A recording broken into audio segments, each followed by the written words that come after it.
Fin février, la RDC a annoncé la candidature au poste de secrétaire général de l'Organisation internationale de la francophonie OIF. Juliana Lumumba a été désignée pour rivaliser avec la Rwandaise Louise Mushikiwabo qui brigue un nouveau mandat après ceux de 2018 et 2022 à la tête de l'institution.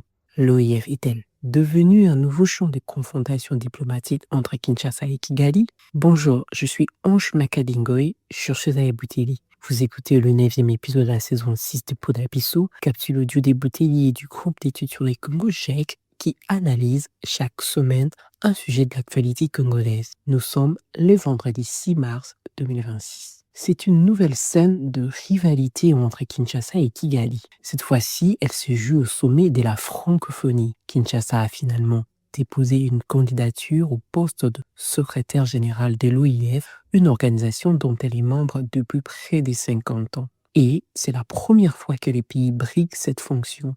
Pourquoi maintenant? Depuis l'arrivée du président Félix Tshisekedi au pouvoir, la RDC cherche à renforcer sa présence diplomatique et à reprendre sa place dans les concerts des nations. Mais cette candidature s'inscrit également dans les contextes des tensions entre Kinshasa et Kigali liées à la rébellion du mouvement du 23 mars M23.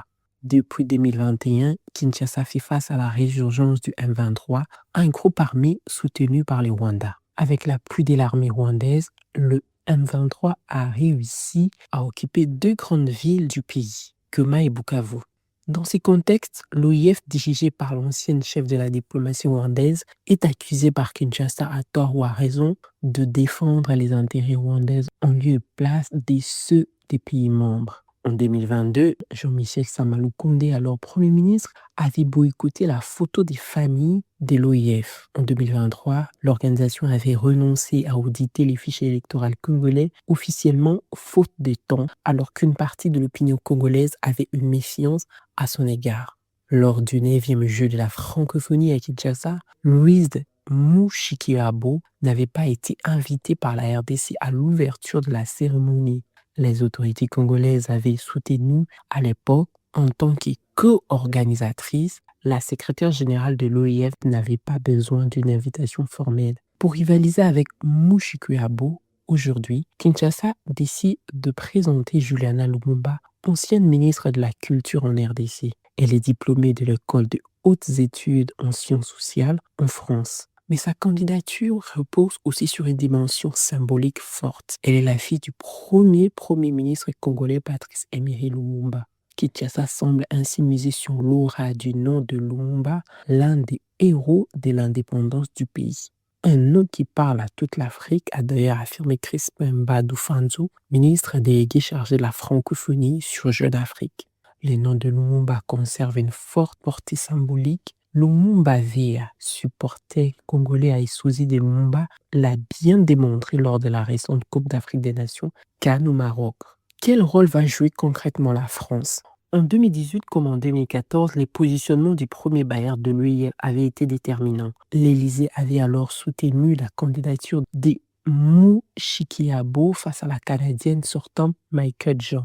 Un choix destiné à favoriser une réconciliation avec le Rwanda après près de 30 ans de tension et à replacer une personnalité africaine à la tête de l'organisation. Sans oublier que le Rwanda contribue à protéger un investissement de Total Energy, une grande entreprise française au Mozambique, lui-même membre observateur de l'OIF. Toujours en 2018, l'Union africaine s'était aussi positionnée en faveur de la candidature rwandaise. Aujourd'hui, l'institution d'Addis Abeba est présidée par Évariste Ndayishimiye, président du Burundi et allié de la RDC.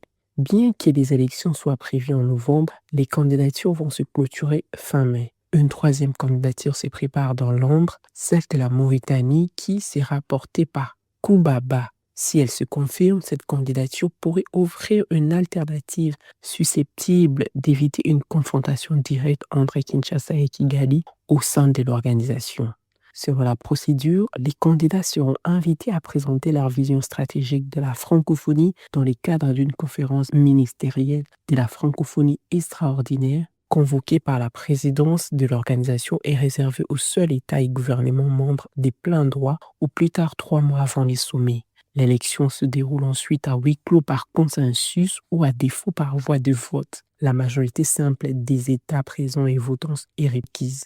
Pour espérer l'emporter, Kinshasa devra inscrire sa candidature dans les enjeux actuels de l'espace francophone dans la transformation numérique. Elle devra aussi mener un lobbying actif dans les espaces régionaux et convaincre par une stratégie cohérente et non désordonnée. Selon une source diplomatique française, le sommet Africa Forward, partenariat entre l'Afrique et la France pour l'innovation et la croissance qui se tiendra les 11 et les 12 mai au Kenya, en présence du président français Emmanuel Macron, pourrait être l'occasion pour les différents candidats de recueillir les attentes et les avis des autres États africains. Pour l'instant, aucune position officielle de la France ne devait être annoncée avant le 15 mai, date de clôture des candidatures, afin de ne pas perturber les processus. C'est la France qui assure la présidence du sommet depuis 2024 et la conservera jusqu'au prochain sommet au Cambodge. À Paris, on insiste sur les règles, déposer une candidature et battre campagne pour récolter des voix et assurer l'élection de son candidat